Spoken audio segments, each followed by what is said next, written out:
तो आपने क्या सोच के ये गेटअप रखा? और आपका नाम एकदम यूनिक है, कल्कि, जो कि हमारे पुराणों में भी एक कल्कि भगवान का मेंशन है कि वो फ्यूचर में आएंगे पूरे मानवता की रक्षा करने के लिए। तो आपने ये अवतार क्यों बनाया? And I can say on this podcast, I can take 10 men at same time.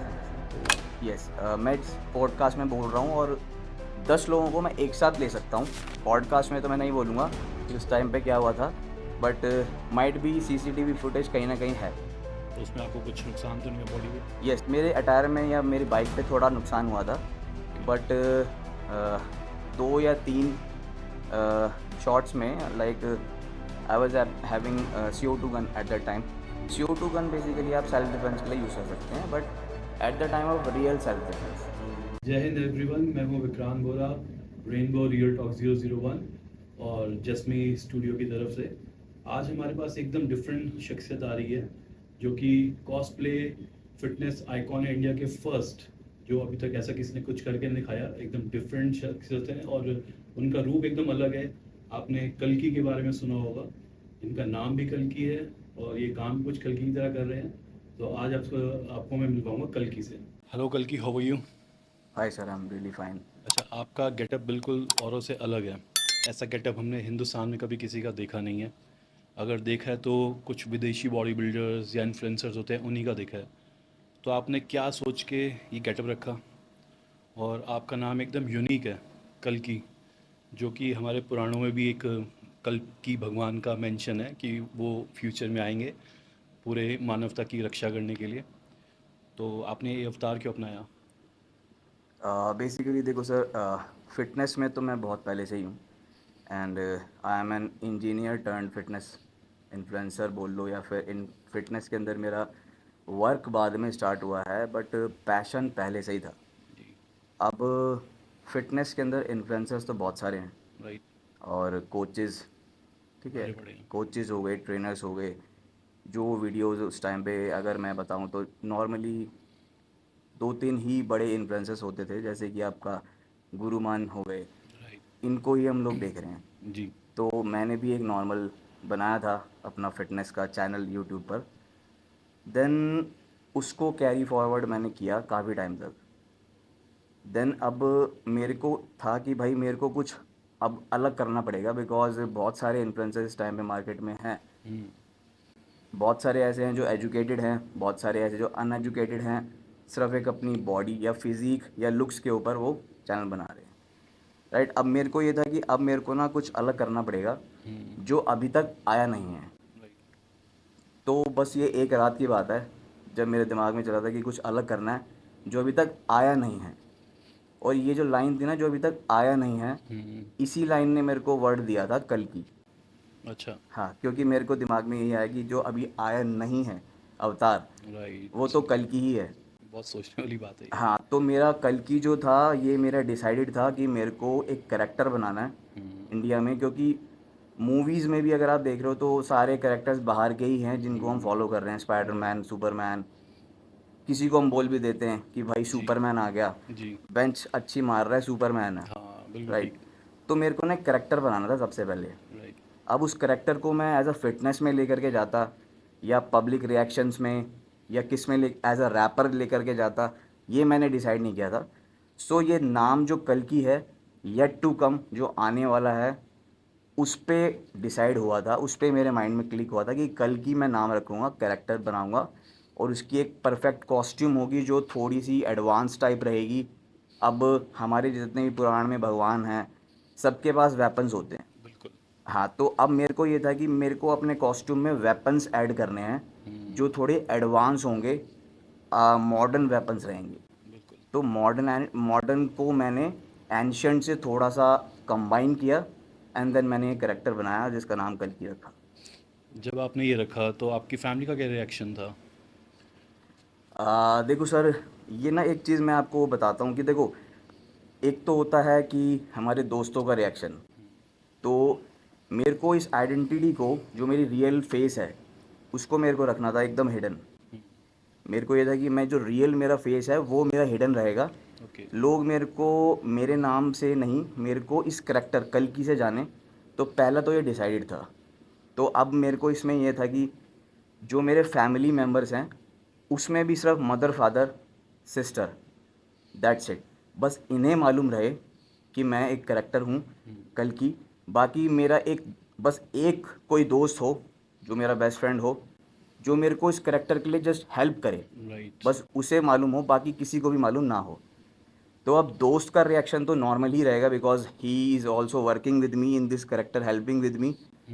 अब पेरेंट्स हो गए, मदर एंड फादर। अब आपको ही पता कि उनके टाइम पे ऐसी कोई चीज़ नहीं हुआ करती थी कि बिल्कुल कोई बिल्कुल। बंदा करेक्टर बन करके या फिर मास्क पहन करके पब्लिक में जा रहा है, आज शोज़ भी में नहीं जा है, रहा है। आज भी नहीं है आपके हाँ जी, हाँ अलावा। जी, यस। तो अब एक चीज़ ये है, मैं जो यहाँ पर ब्लेस्ड फील करता हूँ हमेशा, वो ये है कि देखो, किसी भी बंदे, किसी भी बच्चे को बोल लो, अगर उसको कुछ अलग करना है ना, नॉर्मली देखो क्या होता है कि मदर फादर इनका यही रहता है कि सबका एजुकेशन कंप्लीट करेगा उनका बेटा, मेनली उनके दिमाग में एडवोकेट बन जाएगा, डॉक्टर बनेगा, इंजीनियर बनेगा। ये नॉर्मल रहता है सबका, ये बहुत बेसिक है।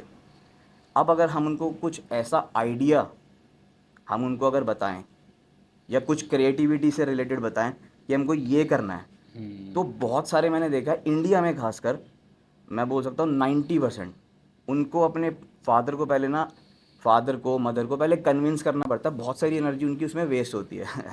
अब यहाँ पर मैं ब्लेस्ड हूँ, मेरे को मेरे मदर एंड फादर, खास करके मैं फादर की बात कर रहा हूँ, मेरे को उनको ना कन्विंस नहीं करना पड़ता किसी भी चीज़ के लिए, तो मेरी वहाँ पे एनर्जी सेव हो जाती है। राइट। तो जब मैंने उनको इस आइडिया के बारे में बताया कि मैं कैरेक्टर डिज़ाइन कर रहा हूँ, उसको मैं एज अ पब्लिक में लेकर के जाऊँगा, रिएक्शंस रिकॉर्ड करेंगे, देन धीरे धीरे शोज़ करेंगे, रैप शोज़ हो गए। तो वो पहले तो इस चीज़ के लिए मेरे को सबसे पहले सपोर्ट दिल से ही कर देते हैं, मेरी कोई भी बात स्टार्ट होने से पहले ही, क्योंकि उन्हें पता है कि he will be doing something new, तो इसको ब्लेसिंग देनी है। तो मेरी एनर्जी सेव हो जाती है। उनका रिएक्शन वाओ ही था। और जब वो पहले किसी शो में मेरे साथ गए, देन उनको समझ में आया कि okay, this character might be, ये एक अलग चीज़ है और ये हो सकता है बहुत अच्छा फेम जा सकता है। और अगर फेम हम नहीं भी लेते हैं, फादर एंड मदर के लिए तो हम हीरो ही हैं। बिल्कुल। और जैसे अभी आपने बताया कि आप रैप भी करते हैं, सॉन्ग्स वगैरह हमने आपका सुना भी था। तो आप एक रैपर, एक फिटनेस को लेके कैसे चल रहे हो? रैपर के लिए आपने ये एग्जैक्टली ये जो अवतार अपनाया है, या फिटनेस को लेके ये अवतार अपनाया है, किस चीज़ के लिए अपनाया है? यस। देखो सर, देखो रैप में भी ये है कि देखो रैप और फिटनेस ये दोनों ही मेरे पैशन है। राइट। और इनसे स्टार्टिंग में मैंने कभी ये डिमांड डिमांड नहीं करी थी कि मैं इनसे पैसा कमाऊंगा। बिकॉज अगर आप पैशन को ये देख रहे हैं ना कि यार इससे पैसा आएगा या नहीं आएगा, दैट मीन्स आप पैशन नहीं देख रहे, आप बिल्कुल। देख रहे हैं कि यार ये वर्क एज अ वर्क देख रहे हैं आप उसको। तो पहले, सबसे पहले मैंने एज अ पैशन जब कभी रैप के बारे में सोचा, तो मैंने उसमें भी ये सोचा था, मैं किसी भी रैपर को देख रहा हूँ तो वो फिटनेस में नहीं होता है। बिल्कुल। मोस्टली रैपर्स की जो एक आइडेंटिटी है वो हम देखते हैं कि ड्रग्स में रहेगा, हम्म। और फिटनेस उसकी बिल्कुल भी नहीं होती है। बिल्कुल। एंड वो वीड और बहुत सारे ड्रग्स होते हैं, उनको लेकर के ही वो लिखते हैं। हाँ, हमने भी ऐसा सुना है कि वो ये चीज़ें लेकर ही स्टेज पर चढ़ते हैं, नहीं तो उनमें वो एनर्जी नहीं रह यस, पाती। एग्जैक्टली। तो चाहे वो आपका अल्कोहल हो या कोई भी चीज़ हो, तो मेरे को सबसे पहले रैप में भी डिफरेंट करना था कि मेरे को रैप को फिटनेस में कैसे कन्वर्ट करूं। मतलब एक रैपर जो रहेगा ना, वो बॉडी बिल्डर भी रहेगा और रैपर भी रहेगा, तो एक तो वहाँ पर डिफरेंट हो गया।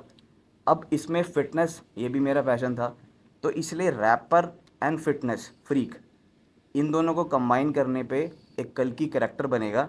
और ये करेक्टर अगर रैप शो में जा रहा है या किसी भी शो में जा रहा है, उसके पास प्रेजेंट करने के लिए एक रैप सॉन्ग्स भी उसके खुद के रहेंगे। बिल्कुल। अच्छा, जैसे आपने ये अवतार अपनाया है, जैसे कोरोना आया था, तो उस समय हर कोई मास्क लगा रहा था, हमने खुद भी लगाए, सब ने लगाए। तो सब उसमें थोड़ी देर बाद, आधे घंटे बाद इरिटेट हो जाते थे। तो आप कहीं पर जाते हो, सपोज़ आपने किसी शो में गए, 4 घंटे लग गए, 5 घंटे लग गए, आप इस कॉस्ट्यूम को कैरी करके रखते हो, तो उस समय आपका अंदर से रिएक्शन कैसे होता है? अब चलो मौसम अगर अच्छा है, सर्दी का है, या आप किसी एक बंद कमरे में, एसी चल रहा, ठीक है, लेकिन आप इतने हज़ारों लोगों के बीच में चल रहे हो, तो अंदर आपके फेस की क्या हालत होती है? इंटरनल आपको कैसा इरिटेशन नहीं होती? देखो सर, हमको अगर वैसे सही बताऊं तो कोई भी चीज़ करनी है तो स्टार्टिंग में तो ट्रबल्स तो आते ही आते हैं। राइट। कोई भी चीज़ होगी, अब सपोज़ मैं इस मास्क की बात करता हूँ, तो मास्क एक आउट ऑफ द टॉपिक बता रहा हूँ, जैसे मास्क को अगर मैंने सेलेक्ट करने में भी काफ़ी टाइम लगाया था। अच्छा। हाँ, लगभग मेरे को 1 से डेढ़ महीना लगा कि ओके। कोई ऐसा मास्क हो जो दिखने में डिफरेंट हो। हम्म। एज यू कैन सी, ये मास्क जो है ये प्रॉपर स्कल भी नहीं है, ये प्रॉपर घोस्ट मास्क भी नहीं है, हम्म। ये प्रेडेटर प्रॉपर भी नहीं है। तो एक तो मास्क ढूंढने में मैंने काफ़ी टाइम लगाया। दूसरा, इसके अंदर जो ब्रीदिंग प्रॉब्लम होती है कुछ हद तक कहीं कहीं, जैसे सपोज आपने जैसे अभी बताया, वेदर के ऊपर ये डिपेंड करता है। सपोज अगर समर्स है तो उस केस में नॉर्मल मास्क भी हमको इरिटेट करता बिल्कुल।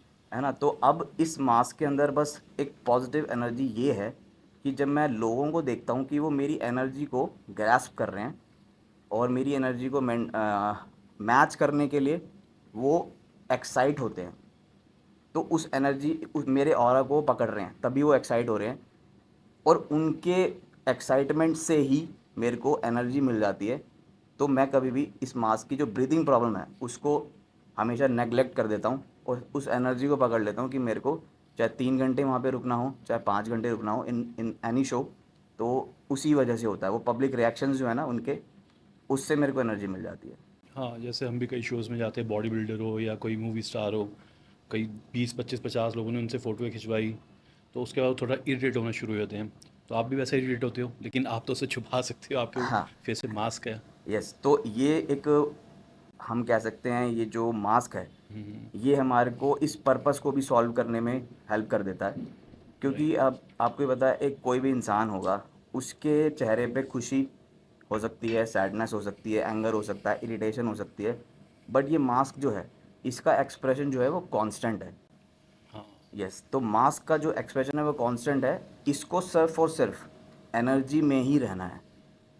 तो इस वजह से जो इरिटेशन अगर मुझे हो भी रही है तो वो मैं मेंटेन कर लेता हूँ और अपनी जो वाइब है, अपना जो ऑरा है, उसको बनाने के लिए फिर वो मेंटेन हो जाती है। अच्छा, मेरे दिमाग में अभी एक क्वेश्चन आया, जैसे आपने मास्क लगाया, तो मेरा भी खुद भी एक पर्सनल क्वेश्चन है। हर कोई चाहेगा कि आपका असली फेस देखना चाहेगा। तो आप कहीं भी जाते होगे, बहुत लोग बोलते होंगे, प्लीज़ अपना फेस दिखा दो, मैं किसी और को नहीं दिखाऊंगा, फ़ोटो नहीं खींचूंगा। तो आप उस चीज़ को कैसे टैकल करते हो? आप दिखा हाँ। देते हो लोगों को फेस अपना? नहीं। क्योंकि यही तो आपकी यूएसपी है। एग्जैक्टली एग्जैक्टली, देखो, बहुत सारे शोज़ में होता है बिकॉज लोगों को ना वो चीज़ सबसे पहले देखनी है जो उनको दिखाई नहीं दे रही है। राइट। यस, अगर कहीं पे भी लिखा है कि डू नॉट एंटर, वहाँ पर सबसे पहले ध्यान जाता है। नो पार्किंग होगी, इसी के नीचे गाड़ी खड़ी होगी। यस। हाँ जी। राइट। तो यही चीज़ होती है जो सबसे पहले लोगों को अट्रैक्ट करती है। राइट। अब वेन एवर अ पर्सन सी, एक नॉर्मल इन्फ्लुएंसर खड़ा है, उसकी बॉडी ए क्लास है, और एक उसके बगल में एक बंदा खड़ा है। अगर सपोज़ मैं अपने आप के बारे में बात करूं, मैं खड़ा हूं और कल्कि ने मास्क लगाया हुआ है। बट जो मास्क है वो लोगों को अट्रैक्ट करेगा कि ये है कौन, who is right. This guy. और उसी वजह से लोगों के दिमाग में आता है कि ये कौन बंदा है। और बहुत सारे बैक स्टेज पे मेरे को, अगर मेरे साथ में कोई इन्फ्लुएंसर्स हैं, वो बहुत बार बोल देते हैं कि आपका लाइक रियल चेहरा हम कैसे देख सकते हैं। अगर मैं उनको बोलूँ कि नहीं, यही एक कॉस्प्ले कैरेक्टर है, इसमें जो चेहरा है वो यही है, तो वो कई बार ये भी बोल देते हैं कि आप हमको फ़ोन में दिखा सकते हैं। पर आइडेंटिटी जो है वो कल की ही है और इसी को मेंटेन करना है। तो जब आप अभी जैसे अभी आपने बताया था, रैपर भी हैं, फिटनेस इन्फ्लुएंसर भी हैं, और आपने ये बताया आप शायद इंजीनियर भी रह चुके हैं। तो उससे पहले आपने कभी कोई जॉब भी करी थी? और यस। विदाउट मास्क करी थी या विद मास्क करी थी?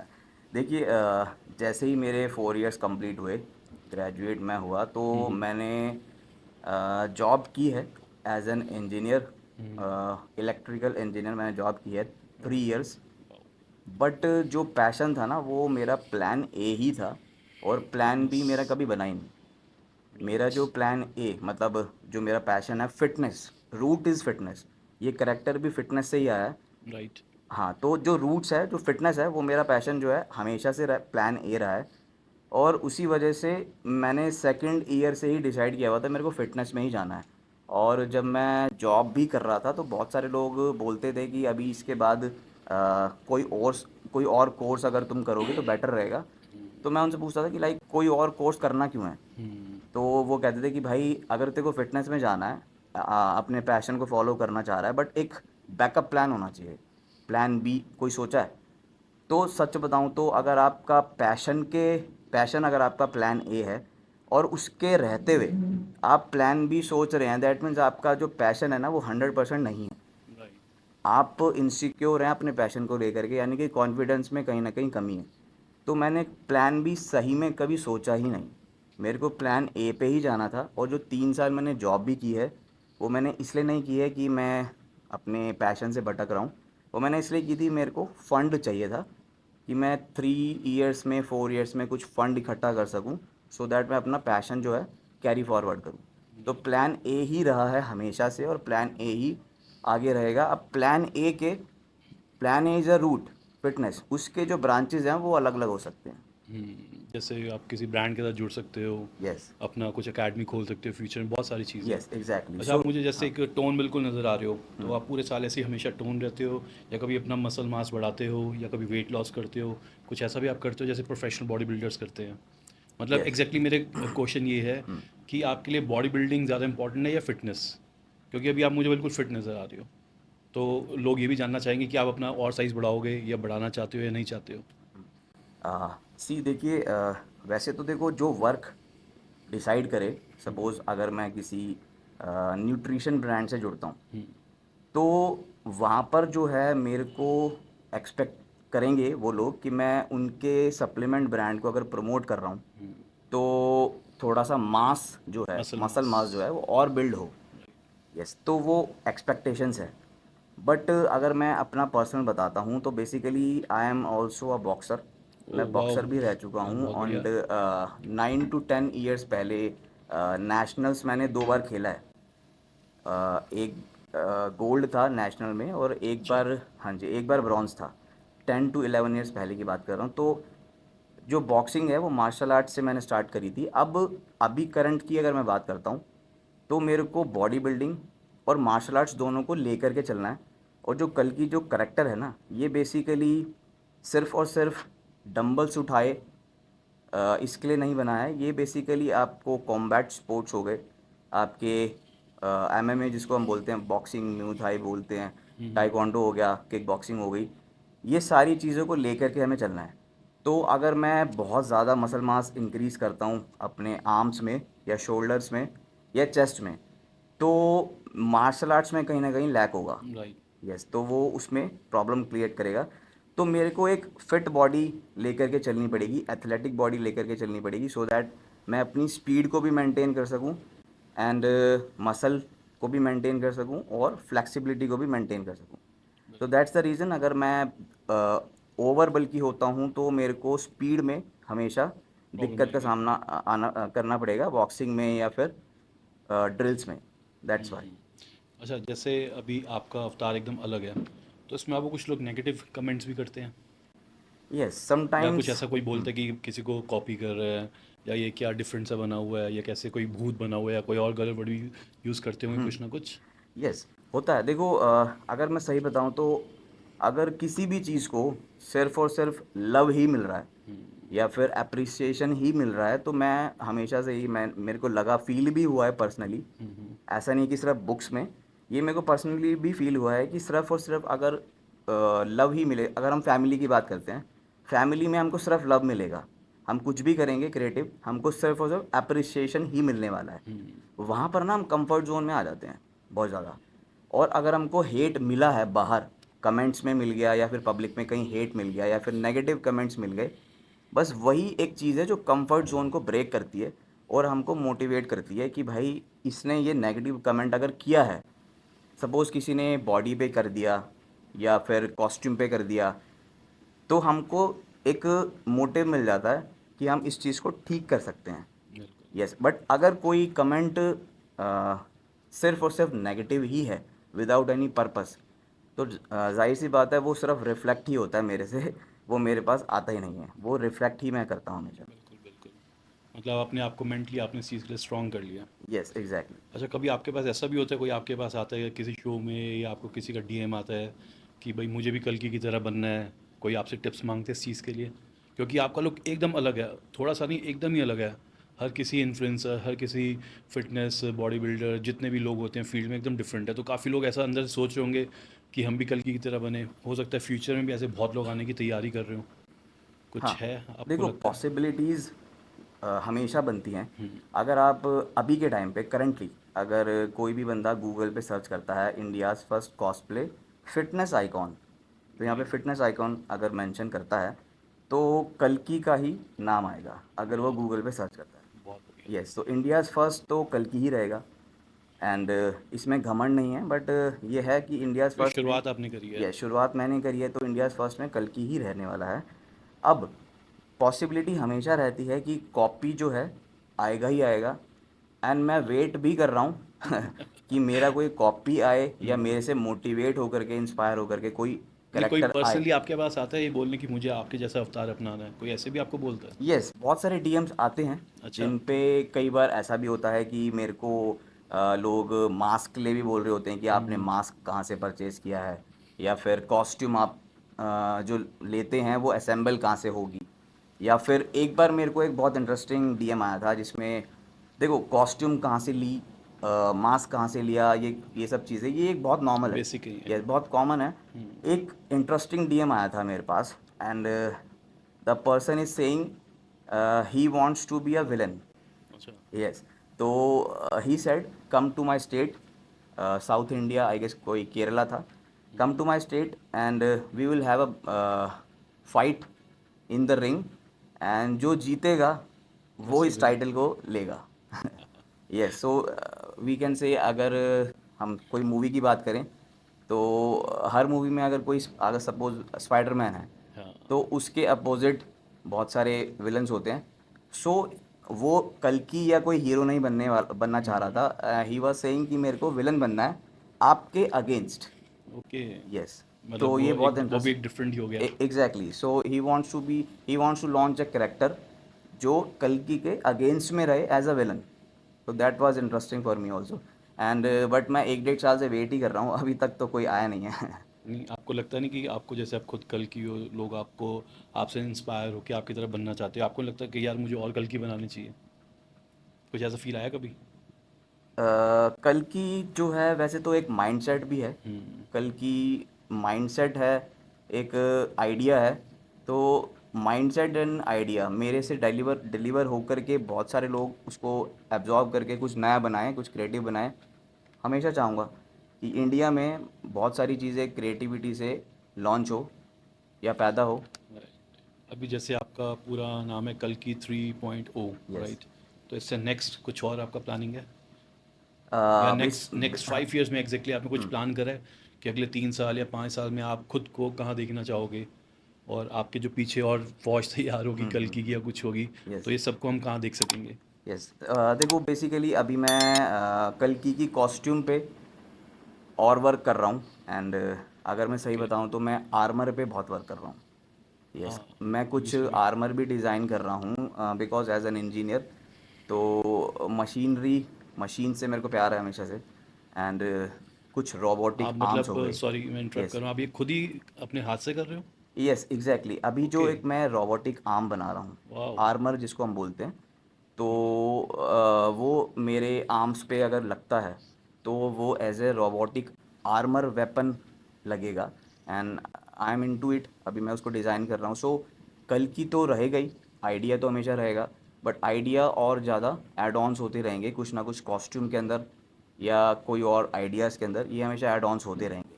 तो नेक्स्ट वर्जन जो है मैं तैयार कर रहा हूँ एंड आप लोग वेट करिए। वाह। अच्छा, मैंने आपकी एक वीडियो देखी थी, उसमें आपने काफ़ी आर्मर लिए हुए थे। सपोज़ आप दिल्ली में रहते हैं, अगर आप मुंबई जा रहे हैं किसी शो में, या बेंगलोर जा रहे हैं, चेन्नई जा रहे हैं, तो आप बाई फ्लाइट जाएंगे, तो वो जो आप अपने साथ कैरी कर रहे हो उसमें ले जाते हो, आपको प्रॉब्लम्स नहीं आती? आती हैं, देखो अगर मैं किसी ब्रांड के साथ जुड़ा वो हुआ असली हूँ, तो नहीं है? सॉरी। वो असली तो वेपन्स नहीं है? देखो अगर मैं सही बताऊँ तो कुछ वेपन्स असली भी हैं एंड कुछ वेपन्स जो हैं वो डिस्प्ले में एज अ, हम बोल सकते हैं कॉस्ट्यूम का पार्ट है। पार्ट है। यस, तो जो कॉस्ट्यूम का पार्ट है जो वेपन्स, मैं उनको नॉर्मली ले जा सकता हूँ ठीक है। एयरपोर्ट में। हमारे पास अगर परमिशन है कि मेरा किसी फलाना जगह पे शो है, तो हमारे पास अगर परमिशन है तो हम ले जा सकते हैं। कभी आपके साथ ऐसा कोई किस्सा हुआ जहाँ पे कभी आपको रोका गया हो यस या कोई यस हाँ। डिस्टरबेंस हो गई हो? देखो परमिशंस के बाद Delhi airport, Mumbai airport, normal और भी एयरपोर्ट्स हैं, उन पे कभी नहीं हुआ। हम्म। बट एक बार मेरे पास एक किस्सा है जो बेंगलोर में हुआ था। Okay. Yes and I can से कि साउथ इंडियंस जो होते हैं वो अपने जो भी उनके पास लॉज हैं या जो भी रूल्स हैं उनके लिए वो बहुत ज़्यादा स्ट्रिक्ट होते हैं। हम्म। जो लिखा है वो लिखा है। तो एक बार हुआ था कि बैंगलोर से जब मैं वापस आ रहा था, तो वहाँ पर जो मेरी आर्मर्स थे जो कि डिस्प्ले वाले ही थे, कॉस्ट्यूम का पार्ट ही था, दे वर नॉट ओरिजिनल। उसके लिए भी मेरे को परमिशन के बाद भी मेरे को जो सीएम साहब से भी मेरे को मिली हुई थी परमिशन रिटर्न अच्छा। में। ओके। यस मैंने उनको शो भी किया। बट उसके बाद भी जो ऑफिसर था वो रूल्स पे ही था। He was working on rules only and I appreciate that also कि वो रूल्स के अलावा नहीं कर रहा था कुछ और काम। तो उसने मेरे को उस चीज़ के लिए अलाउ नहीं किया। एंड इन दी एंड उनकी बात हुई थी आईएएस जो उस शो में आए थे। जो शो मैं करके आया था उस शो में एक आईएएस जो आए थे उस टाइम पे, उन्होंने उनसे बात करी थी एंड तब जाकर जो है अलाउ किया गया था, और वो भी किसी और व्हीकल से गया दिल्ली ओके। वापस। यस वो मेरे साथ नहीं आया। तो हाँ ठीक है, वो अप्रिशिएबल था। वो जो ऑफिसर थे वो अपने रूल्स पे चल रहे हैं। राइट। तो आती है कई बार प्रॉब्लम्स। ये भी जैसे आपका एक तो मास्क एक डिफरेंट चीज़ होगी और बाकी की यस आपका जो ड्रेसअप है वो एक थोड़े बहुत आर्मी की तरह है। तो आपके दिमाग में कभी आया कि मुझे आर्मी ज्वाइन करनी चाहिए? देखो आर्मी जॉइन करनी चाहिए ये तो ख्याल नहीं आया। ठीक है। बट अगर मैं सही बताऊं तो आर्मी का एक बहुत बड़ा मतलब बोल सकता हूँ बलिदान है मेरे इस गेटअप में भी। और बिल्कुल बिल्कुल। आर्मी देखो एज एन आर्मी ऑफिसर मैं ये बोल सकता हूँ कि आर्मी प्रॉपर हम अगर इसको बोले तो जो स्पेशल कमांडोज होते हैं, जैसे स्पेशल आप फोर्सेस। एग्जैक्टली जो स्पेशल फोर्सेस के कमांडोज होते हैं उनकी जो यूनिफॉर्म है उससे काफ़ी ज़्यादा इंस्पायर्ड तो है। एंड बहुत सारे लोगों को एक चीज़ नहीं पता है, मैं एज इस पॉडकास्ट के माध्यम से बता देता हूँ। जैसे कुछ लोगों को लगता है कि this is a ghost mask. Yes उनको लगता है कि ये घोस्ट मास्क है, कोई भूत का मास्क है या फिर कोई स्कल मास्क है, ये नेगेटिव है उनको लगता है। बहुत सारे लोगों को ये नेगेटिव मास्क है, नेगेटिव आइडेंटिटी को डिस्प्ले कर रहा है ये मास्क। राइट। बट पॉडकास्ट से मैं बता दूँ बहुत सारे लोगों को नहीं पता कि जो हमारे स्पेशल फोर्सेस होते हैं उसके अंदर ये जो मास्क है, ये जो सिंबल है, ये एक बहुत इम्पोर्टेंट रोल प्ले करता है। एंड वो इसको अपने आर्मर्स पे भी लगाते हैं बहुत बार, अपनी यूनिफॉर्म पे भी उनके बहुत बार होता है, बहुत सारी जगहों पे दिख जाएगा ये हाँ। सिंबल। राइट। तो बेसिकली इस सिंबल का जो स्कल सिंबल है इसका मतलब है कि we have to destroy the enemies. So basically we are destroying the enemy जो हमारे कंट्री में एंटर कर रहे हैं। सो ये नेगेटिव नहीं, ये पॉजिटिव है। तो यस गुड। इंस्पायर उधर से मैं बहुत होता हूँ। अच्छी बात है। अच्छा, आपका वैसे आप वर्कआउट वीक में 6 डेज 7 डेज करते हैं या 5 डेज करते हैं? क्योंकि लोगों को बड़ा मिथ रहता है कि हम 7 डेज वर्कआउट करें। अब हम थोड़ा सा वर्कआउट्स के ऊपर आते हैं, फिटनेस के ऊपर आते हैं। अभी जो हमने बातें करी वो आपकी पर्सनल थी। अब थोड़ा सा फिटनेस के ऊपर आते हैं। तो एक आप जैसे आपको देख के काफ़ी लोग इंस्पायर्ड होंगे, ठीक है? तो आप उन्हें कुछ टिप्स दोगे कि वर्कआउट कितने दिन करना चाहिए? दो कैटेगरी हैं। एक है जो जर्नल है, जिनके पास बहुत कम समय है, लोग अपने बिजनेस में है या जॉब्स में है, वो ढंग से वर्कआउट नहीं कर पाते, उनके पास टाइम नहीं है। और एक है यूथ, जो अभी नया कॉलेज में गया है, उसका थोड़ा समय है। तो उन दोनों के लिए आप क्या अलग अलग टिप्स देना पसंद करोगे? यस देखो मैं बहुत सारे लोगों को इस पॉडकास्ट के ज़रिए मैसेज देना चाहता हूँ कि आप सबसे पहले ना फिटनेस को और बॉडी बिल्डिंग को दोनों को अलग लेकर के चलिए। अच्छा। बिकॉज़ आजकल एक कन्फ्यूजन है यूथ के अंदर। हम्म। अब यूथ मैं कंसिडर कर रहा हूँ 15 प्लस एंड बिलो 28, राइट। इनको मैं फ़िलहाल के लिए कंसिडर कर रहा हूँ। इनके अंदर कुछ कन्फ्यूजन्स हैं। उनको फ़िटनेस का सही मायने नहीं पता है या बॉडी बिल्डिंग का सही मायने नहीं पता है। उनको लगता है कि अगर वो जिम जा रहे हैं तो वो बॉडी बिल्डर हैं। तो basically body building is a profession. Right. वो एक स्पेशल टास्क है जिसको जैसे अगर हम बोल सकते हैं अगर हम रोड पे चल रहे हैं तो वहाँ पे 60 लिमिट है गाड़ी चलाने की। बिल्कुल। बट अगर हम ट्रैक रेसर हैं, हम उधर अगर 60 पे चलेंगे तो ये तो पॉसिबल ही नहीं है ना। उधर तो हमको 200 प्लस 250 प्लस जाना पड़ेगा। बिल्कुल। तो रोड पे अगर हम 100 से ऊपर जा रहे हैं या 60 से ऊपर जा रहे हैं तो वो इलीगल है, वो रूल को ब्रेक कर रहा है। बिल्कुल। बट अगर हम प्रोफेशनल हैं, रेसर हैं, तो वहाँ पर जो है 200 प्लस 250 प्लस वो किसी रूल लिमिटलेस। को ब्रेक नहीं कर रहा है, राइट। बिकॉज वो प्रोफेशन हो गया। राइट। तो अभी के टाइम पे मैंने जो देखा है यूथ में, छोटे बच्चे हो गए 18-20 साल के, 22 साल के, बिकॉज मैं कोच भी हूँ, फिटनेस कोच। मैं ऑनलाइन फिटनेस ट्रेनिंग देता हूँ। मेरे पास जो क्वेश्चंस आते हैं कि क्या सर हमको लाइक कुछ सब्सटेंस यूज़ करने चाहिए, या फिर हमारा वर्कआउट 6 दिन का हमको 7 मील्स खानी है, 8 मील्स खानी है। तो बेसिकली वो कंफ्यूज हो रहे हैं बॉडी बिल्डर्स को देख करके। उनको लगता है कि जो बॉडी बिल्डर्स का लाइफस्टाइल है, जो एक बॉडी बिल्डर वो देखते हैं बाहर के बॉडी बिल्डर्स को कि वो 8 मील्स खा रहा है दिन में, और चिकन राइस खा रहा है, तो वो उससे इंस्पायर होकर के वो अपनी फिटनेस को उसमें कंफ्यूज कर देते हैं। राइट। उसको बनना है कुछ और, उसे पढ़ाई करके कुछ और बनना है, उसे बॉडी बिल्डिंग में नहीं जाना है, बट वो बॉडी बिल्डर को फॉलो कर रहा है। तो ये चीज़ ना वहाँ पर प्रॉब्लम क्रिएट करती है। तो मैं जो यूथ है जिनको बॉडी बिल्डिंग में नहीं जाना है या फिटनेस मॉडलिंग में नहीं जाना है, एज अ प्रोफेशन इसको नहीं लेकर के जाना है, उनको मैं यही टिप देना चाहूँगा। आप मिनिमम 5 दिन वर्कआउट भी करेंगे तो आपकी हेल्थ बहुत अच्छी मेंटेन हो जाएगी इसमें। अगर आप रेगुलर वर्कआउट करना चाहते हैं तो भी आप कर सकते हैं, 1 घंटे का वर्कआउट इनफ रहता है। बट उसके अंदर अगर आप अपने दिमाग पे ज़ोर डाल रहे हैं कि मेरा डेडलिफ्ट क्यों नहीं इंक्रीज़ हो रहा है, मेरा बेंच क्यों नहीं इंक्रीज़ हो रहा है, मेरे को कुछ लेना चाहिए, कोई सब्सटेंस लेना चाहिए, कोई सप्लीमेंट बढ़ा देना चाहिए, तो वहाँ पर आप प्रॉब्लम में आ सकते हैं। राइट। और जो body building as a profession ले जाना चाह रहे हैं, आपको 16-18 साल की उम्र से ही अपने रूल्स के अकॉर्डिंग चलना पड़ेगा। जो बॉडी बिल्डिंग के रूल्स हैं, क्या डाइट होनी चाहिए, कितने मील्स होने चाहिए, क्या रेजिमेन आपका होना चाहिए, एग्जैक्ट वही फॉलो आपको करना पड़ेगा। प्रॉब्लम यही आती है ना, वो कोई रूल्स बताने के लिए रेडी नहीं है। Yes, exactly. जो जिनको फॉलो कर रहे हैं या तो प्रोफेशनल बॉडी बिल्डर्स हैं, हम्म। उन्हें अपने ट्रेनर वगैरह से पूछना चाहिए। लेकिन आजकल थोड़ा सा नया ट्रेंड आ गया कि पर्सनल ट्रेनिंग, जो यस, आपसे पर्सनल ट्रेनिंग लेगा लोग तभी उसे बताते हैं। तो जो नया बच्चा है पर्सनल ट्रेनिंग नहीं लेना चाहता, अभी जिम में एंटर कर रहा है, तो वो सबसे ज़्यादा कंफ्यूज है आज की डेट में। एग्जैक्टली। उनके लिए कोई अच्छी टिप बताओ। उनके लिए यही टिप है, देखो आप अपना वर्कआउट को सिंपल रखो। और अगर आपको इस चीज़ के बारे में नॉलेज नहीं है कि आपको कौन से दिन कौन सा वर्कआउट, या उस वर्कआउट के अंदर कौन कौन से बेस्ट वर्कआउट्स करने चाहिए, कीप इट सिंपल। अगर आपको प्रोफेशन में नहीं है, आपको सिर्फ फिटनेस कैरी फॉरवर्ड करना है, कीप इट सिंपल। आप कंपाउंड मूवमेंट्स पे ध्यान दो।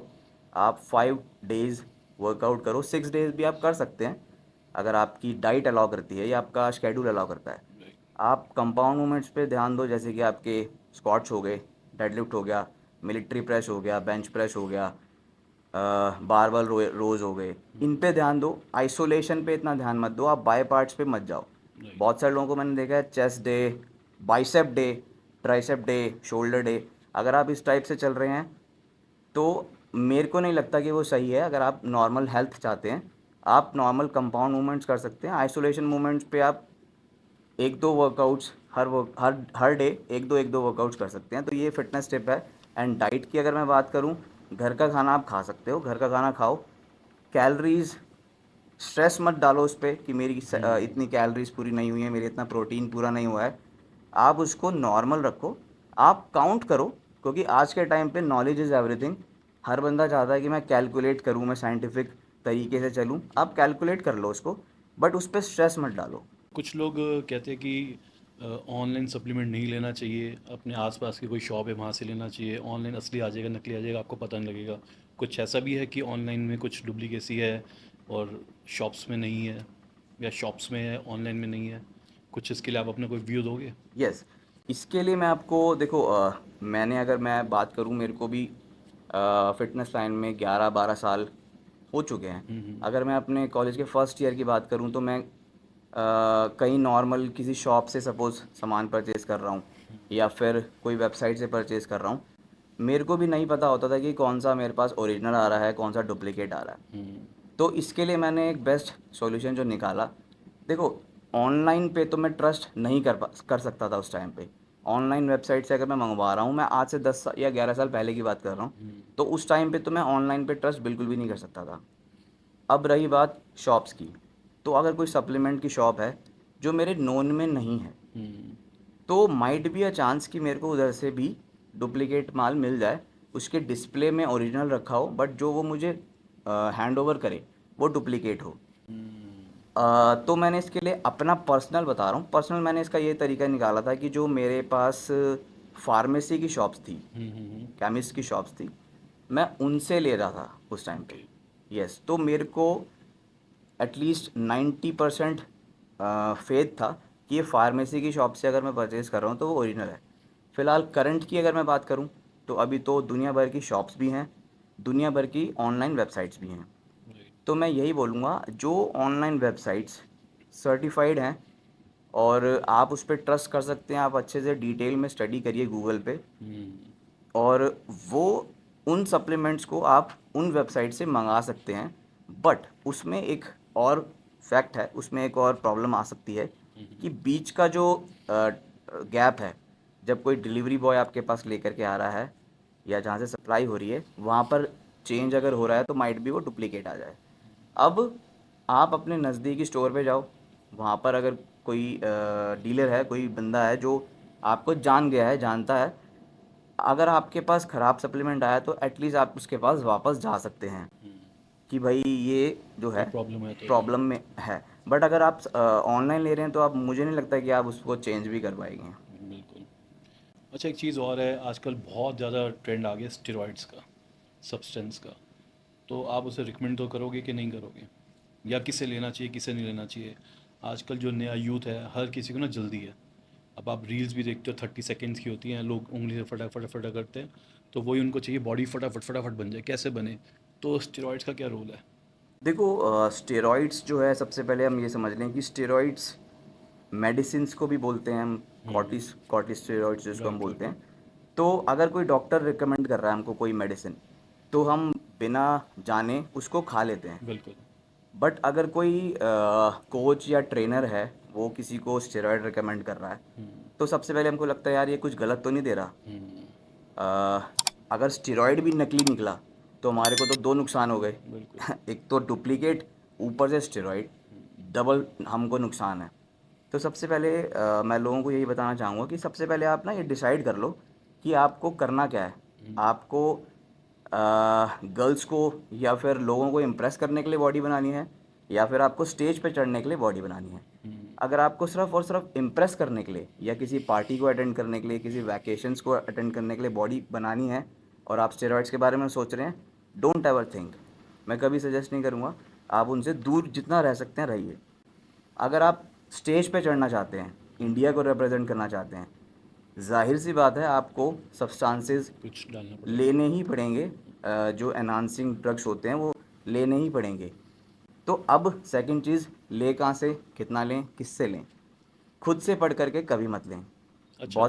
बहुत सारे लोग गलती करते हैं, वो गूगल से आर्टिकल्स पढ़ करके 2 दिन में या 6 दिन में उनको लगता है कि अब हमको सारी नॉलेज आ गई है, अब बिल्कुल। हम अपनी बॉडी में ये डालेंगे, ये डालेंगे, ये डालेंगे। आपने थ्योरी पढ़ ली है, प्रैक्टिकल कौन बताएगा?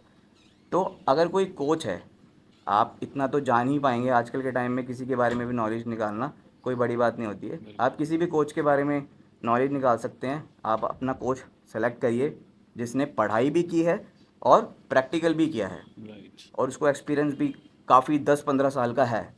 तो आप उससे रिकमेंडेशंस लेकर के अगर आगे चलेंगे एनाबॉलिक्स में, तो आप साइड इफ़ेक्ट से बच सकते हैं।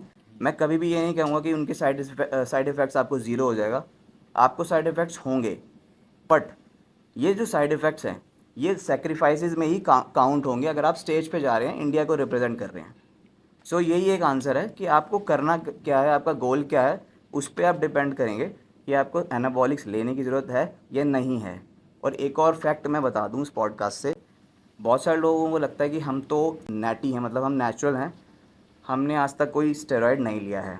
बट अगर आप विटामिन डी ले रहे हैं तो विटामिन डी का जो स्ट्रक्चर है वो एनाबॉलिक स्टेरॉइड से मिलता जुलता ही है।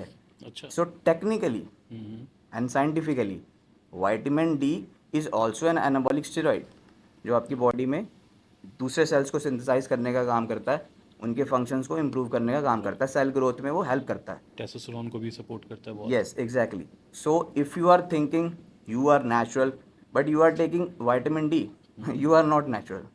कोई भी ऐसा सब्सटेंस जो आपके बॉडी में जा कर के सेल्स को मॉडिफाई करे, एनाबॉलिक है एंड स्टेरॉयड है। अच्छा, कुछ आप ऐसे रिकमेंड करेंगे कोई सप्लीमेंट्स जो कोई भी ले सकता है? मतलब कोई बिगिनर हो, इंटरमीडिएट हो, 40 इयर्स का भी हो, कोई एक एक या दो या तीन सप्लीमेंट जो हर किसी को लेने चाहिए? जितना आजकल लोगों की बॉडी में स्ट्रेस है, मसल बिल्डिंग नहीं है, टेस्टोस्टेरोन लो है, पॉल्यूशन बहुत है, डाइट बहुत अच्छी नहीं है, तो दो तीन सप्लीमेंट्स आप रिकमेंड करोगे कोई अपनी तरफ से? यस, डेफिनेटली मैं रिकमेंडेशन अपनी पर्सनल बताऊंगा और जो मेरा एक्सपीरियंस है उससे भी बताऊंगा।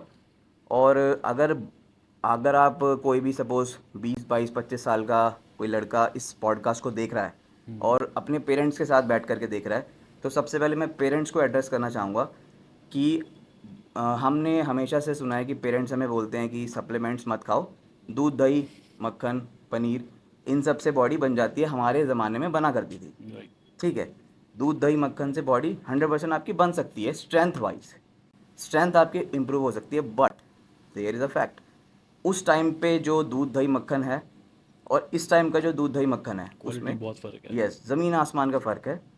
इसी वजह से हमको सप्लीमेंट्स तो लेने ही पड़ेंगे। राइट। यस, अगर आप जिम जा रहे हैं या बॉडी बिल्डिंग कर रहे हैं या जनरल बॉडी बिल्डिंग भी कर रहे हैं, हेल्थ भी इम्प्रूव करना चाहते हैं, सप्लीमेंट्स की एंट्री तो होनी ही पड़ेगी। यस, बहुत सारे लोग हैं जो कहते हैं हम कोई सप्लीमेंट्स नहीं ले रहे, बट उनके ड्रॉअर में विटामिन ई पड़ा है। विटामिन ई जो है वो भी तो एक सप्लीमेंट ही है। राइट। यस, सो सप्लीमेंट जो है, अगर मैं बेसिक रेकमेंड करूं, अगर आपने स्टार्ट किया है जिम, उस टाइम पे आप सिर्फ और सिर्फ बेसिक चीज़ें, वे प्रोटीन लीजिए और कुछ टाइम के बाद, like suppose we can say 3 months और 6 मंथ्स के बाद क्रिएटिन आप ऐड कर सकते हैं। That's it, way protein plus creatine, that's it. And testosterone और हेल्थ को इम्प्रूव करने के लिए आप नॉर्मल सप्लीमेंट जैसे विटामिन डी हो गया, विटामिन डी ई, इन पे थोड़ा सा ध्यान दीजिए। मैग्नीशियम आजकल बहुत ज़रूरी है, मैग्नीशियम, ये बेसिक हो गए। और जो वैसे normal way protein plus creatine, ये बस basic, that's it. Don't over think about it. अगर आप कुछ और लेवल पे जाना चाह रहे हैं, उसके बाद फिर बहुत सारे सप्लीमेंट्स हैं, बहुत सारी चीज़ें हैं जो ऐड हो जाती हैं। अच्छा, आजकल जिम्स में आप किसी भी जिम में जाओ, कोई नया बच्चा जाता है या कोई कोई भी जिम में जाता है, तो ट्रेनर्स आजकल उन्हें सप्लीमेंट भी रिकमेंड कर रहे हैं, स्टेरॉइड्स भी रिकमेंड कर रहे हैं। तो वो किस बेस पे उन्हें रिकमेंड कर रहे हैं? अब हम बीमार होते हैं, डॉक्टर के पास जाते हैं, डॉक्टर ने मेडिसिन बोला ये ले लो, वो ले लिया, ठीक है। एक ट्रेनर को थोड़ा एक्सपीरियंस हो गया कि उन्हें ये सप्लीमेंट लेनी चाहिए, बेसिक है, जो कि हमारी गवर्नमेंट भी बोलती है कि भाई आप इसका कोई हार्म नहीं है, जैसे प्रोटीन है, इसको एक लिमिट अगर आप लेते हो तो इसका कोई हार्म नहीं है। लेकिन वही ट्रेनर उन्हें स्टेरॉयड भी रिकमेंड करता है, क्या ये सही है? देखो, अगर मैं इस पे एज अ रूल बात करूं, तो जो ट्रेनर है उसको जो सर्टिफिकेशन कराई गई है वो सिर्फ और सिर्फ फिज़िकल एक्सरसाइज कैसे करी जाती है वो, प्लस डाइट आपको क्या चलानी चाहिए, डाइट कैसे बनाते हैं, किसी की डाइट चार्ट बना दिया, कैलोरीज को काउंट कैसे करते हैं। बेसिकली अगर फैक्ट एंड रूल पे बात करें तो जो ट्रेनर है वो आपको सिर्फ वर्कआउट एंड डाइट बताने के लिए ही सर्टिफाइड हुआ है। बट कुछ ट्रेनर्स ऐसे हैं जो विदाउट एनी सर्टिफिकेशन सिर्फ और सिर्फ अपने पर्सनल एक्सपीरियंस से किसी को इंटेंशनली इम्प्रूव करने के लिए, कि वो चाहते हैं कि सच में ये बंदा इम्प्रूव करे, वो उसको रेकमेंड करते हैं कुछ चीज़ें जो उन्होंने चलाई थी एंड उनको कोई साइड इफ़ेक्ट नहीं हुआ है, तो वो कहते हैं कि आप भी चला लीजिए। पर इसके पीछे ना एक बहुत बड़ी चीज़ है। बेसिकली क्या होता है, सपोज़ कोई ट्रेनर है and he is genetically blessed, उसके बाल जो हैं वो हेरिडिटी से परफेक्ट उसको मिली हुई है, कोई मैन वाली जो हम बोलते हैं गंजापन मेंस वाला जो आता है ओवर एज, वो नहीं है उसके अंदर। और उसको हार्ट प्रॉब्लम डायबिटीज़ वगैरह नहीं है, हेरिडिटी से उसको नहीं मिली है। तो उसको लगता है कि मैंने तो भाई एनाबॉलिक स्टेरॉइड्स भी यूज़ करे थे, सप्लीमेंट्स भी करे थे, इतने साल से कर रहा हूँ, मेरे को कोई प्रॉब्लम नहीं हुई है, तो तेरे को भी नहीं होएगी। ऐसा नहीं हो पाएगा। उस बंदे की जो कंडीशंस हैं क्या है फैमिली वाली, या उसकी एक्चुअल कुछ उसको बीमारी है या नहीं है, ये सब चीज़ें ट्रेनर को नहीं पता होता है। बट वो कई बार ऐसा होता है कि बंदा जो ट्रेनर जो है वो एक्चुअल में इंटेंशनली पॉजिटिव अप्रोच रखते हुए उसको रेकमेंड करता है। तो अब चाहे पॉजिटिव हो यहाँ पे अप्रोच, चाहे नेगेटिव हो, बट अल्टीमेटली वो जो स्टूडेंट है वो हार्म हो सकता है, उसको साइड इफ़ेक्ट्स हो सकते हैं। सो मैं तो यही रेकमेंड करूँगा ट्रेनर्स को, अगर आपके पास सर्टिफिकेशन नहीं है इस चीज़ को बताने की, तो मत ही बताओ। अब ये जो चीज़ है कि जो मैंने बोली है कि मत बताओ, इसमें आप ही का फ़ायदा है। द रीज़न, अगर सपोज़ किसी ट्रेनर ने विदाउट एनी सर्टिफिकेशन किसी को कुछ रेकमेंड किया है एंड अगले को कुछ हो जाता है बाई चांस, तो वो ट्रेनर ही सबसे पहले फंसेगा। और ऐसे बहुत सारे केसेस हुए हैं जिसमें ट्रेनर्स ही फंसते हैं एंड इन दी एंड। तो मैं तो ट्रेनर्स को ये रेकमेंड करूँगा, आप मत ही बताओ। हाँ, अगर आपके पास सर्टिफिकेशन एक्चुअल में है और आपको वो जो स्टूडेंट है उसकी फैमिली कंडीशंस आपने पूछी हैं, उसकी मेडिकल कंडीशंस आपने पूछी हैं, तब आप उसको कुछ रेकमेंड कर रहे हो, ओके यू कैन गो। अच्छा, मैंने आपकी एक वीडियो देखी थी, उसमें आप नाइफ़ कुछ फेंक रहे थे, कुछ बॉक्सिंग भी कर रहे थे, वेपन्स यूज़ कर रहे थे। तो ये जो आपके वेपन्स हैं, ये असली हैं, यूज़ करने वाले होते हैं? मतलब आप बॉक्सिंग कर रहे थे तो आपको बॉक्सिंग वगैरह भी आती है? और ये तो एकदम फिटनेस से डिफरेंट हो जाता है, मतलब बॉडी बिल्डिंग से डिफरेंट हो जाता है ये फिटनेस पे ज़्यादा बेसिस है, इसके लिए बहुत हार्ड वर्क भी करना पड़ता है और डिफरेंट वर्कआउट्स होते हैं। जो लोग जाके सिर्फ जिम में डंबल उठा रहे हैं उससे डिफरेंट है। तो इसमें आप क्या करते हो, क्या चीज़ें हैं ये सारी? देखो, रूट्स तो मेरे वही फिटनेस ही हैं एंड फिटनेस के अंदर मैंने कॉम्बैट स्पोर्ट्स बहुत पहले से मैं प्रैक्टिस कर रहा हूँ। ओके। नेशनल्स भी मैंने खेले हुए हैं जैसे कि मैंने बताया। आपने बताया था। हाँ जी, तो अब जैसे नाइफ थ्रो हो गया, बॉक्सिंग स्किल्स हो गए, सेल्फ डिफेंस स्किल्स हो गए, ये सारी जो चीज़ें हैं ये सारे एक्स्ट्रा स्किल्स में आते हैं। हम्म। और स्पेशल कमांडोज के भी बहुत सारे ऐसे स्किल्स होते हैं, how to kill a person with just single hit. ये बहुत सारे चीज़ें हैं, बहुत सारे स्किल्स हैं जो आपको डेली प्रैक्टिस करने पड़ते हैं, right. And I can say on this podcast I can take 10 men at same time. Oh. Yes, मैं इस पॉडकास्ट में बोल रहा हूँ और 10 लोगों को मैं एक साथ ले सकता हूँ। बट द कंडीशन इज़, हम रोड पे इलीगल फाइट नहीं करेंगे, बिकॉज ये जो अटायर है ये इंडियन आर्मी को डेडिकेटेड है and I can not do any illegal thing. You can come in the ring 10 persons versus 1 कल की। वाह। यस, ये तो आपने बहुत डिफरेंट चीज़ बता दी। एक तरीके का ये चैलेंज ही हो गया अगर देखा जाए तो। Yes exactly. अगर कोई एमएमए फाइटर्स 10 आ जाए तो। 10 MMA फाइटर्स वर्सेज 1 कल की। हाँ, खून दोनों तरफ बहेगा। हम्म। बट देखो, मैं क्षत्रिय हूँ, खून जब तक नहीं बहा वो युद्ध कभी भी पूरा नहीं हो पाएगा। बिल्कुल बिल्कुल यस। बिल्कुल। और वेपन्स की जो बात है, जैसे नाइफ थ्रो हो गया, जो वेपन्स मेरे अटायर पे लगे हुए हैं इसमें से बहुत सारे तो डिस्प्ले वाले वेपन्स हैं। कुछ गन्स ऐसी हैं जो सिर्फ़ और सिर्फ डिस्प्ले की हैं।